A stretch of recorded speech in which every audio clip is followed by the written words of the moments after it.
All right, let's talk about the English alphabet. The good old ABCs.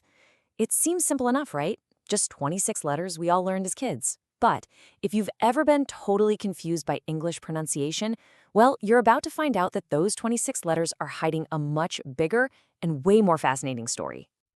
We all started right here, with these 26 letters. It feels like the rock-solid foundation of the language, the very first thing we learn to master. But hang on, if it's really that simple, why is English pronunciation so darn tricky sometimes? I mean, how can words like through, though, and tough look so similar but sound completely different? The answer? Well, it lies in a huge mismatch right at the heart of the language. And boom, this is the secret. While we only have 26 letters to write with, spoken English uses over 44 distinct sounds. This gap you see right here, this is the single biggest reason for all the confusion. And honestly, understanding this one idea is your ticket to unlocking clear, confident pronunciation. So, let's start by building a totally new foundation. We're going to go beyond the ABCs and learn to think in a completely new way, not in letters, but in pure sound. The fancy word for one of these sounds is a phoneme. Just think of phonemes as the real building blocks, the atoms of spoken English. They're the little individual sounds you blend together to make words. So the letter A is just a symbol on a page, but that ah sound it can make, now that's a phoneme. Okay, so who are the biggest troublemakers in this whole letter versus sound puzzle? Oh, it's the vowels, without a doubt. We've only got 5 of them, A, E, I, O, U, but those 5 little letters are responsible for making at least 15 different sounds. It's kind of wild. Let's just zoom in on one vowel as an example, the letter A. How many different sounds do you think this one symbol can actually make? Just look at this. In the word cat, the A makes that sharp ah sound. But in father, it's a long, open ah. Then in lane, it becomes A. And in ago, it's that super soft, unstressed sound. That's 4 totally different jobs, 4 different phonemes, all from the exact same letter. I love this quote. It just sums it up perfectly. Vowels really do create the melody of English, but you can't always trust the sheet music, the letters you see on the page. You really have to train your ear to listen for the sounds that letter is actually making in that specific word. Okay, so if the vowels are that chaotic, what about the consonants? They seem a lot more reliable, don't they? A B usually sounds like a B, a T sounds like a T. And yeah, that's true a lot of the time, but they've got their secrets too. It's almost like a consonant can be influenced by peer pressure. Its sound can completely switch up depending on the other letters it's hanging out with.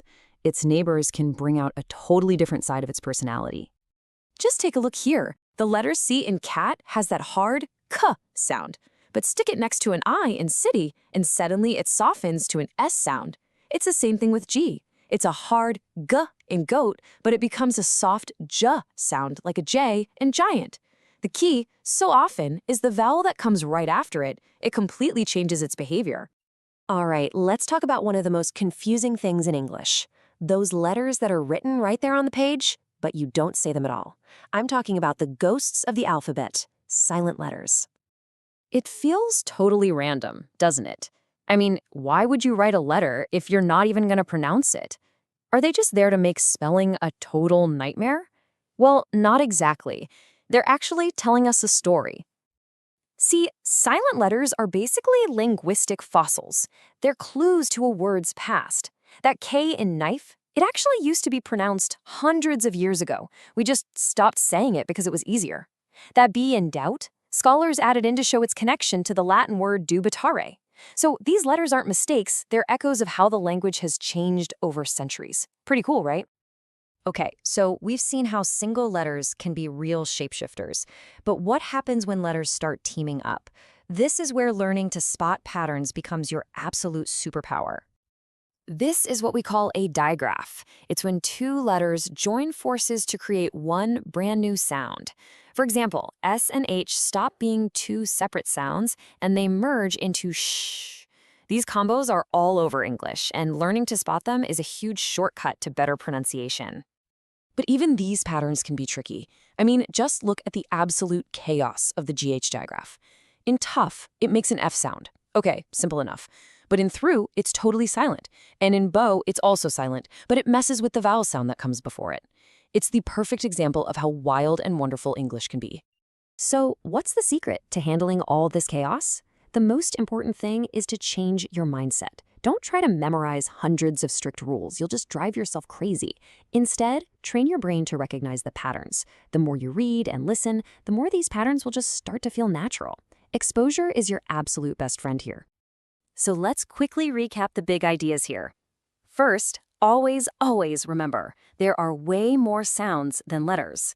Second, both vowels and consonants can be flexible. They can change their sounds. Third, those silent letters aren't mistakes. They're clues to a word's history. And the most important takeaway of all, your goal is to look for patterns, not get bogged down memorizing rules. So with this new way of looking at things, here's my challenge to you. The next time you see a word that looks impossible to say, don't get intimidated. Get curious. Try to break it down into its sounds, its phonemes, look for those patterns we talked about, and just give it a shot. So what word are you going to tackle first? Happy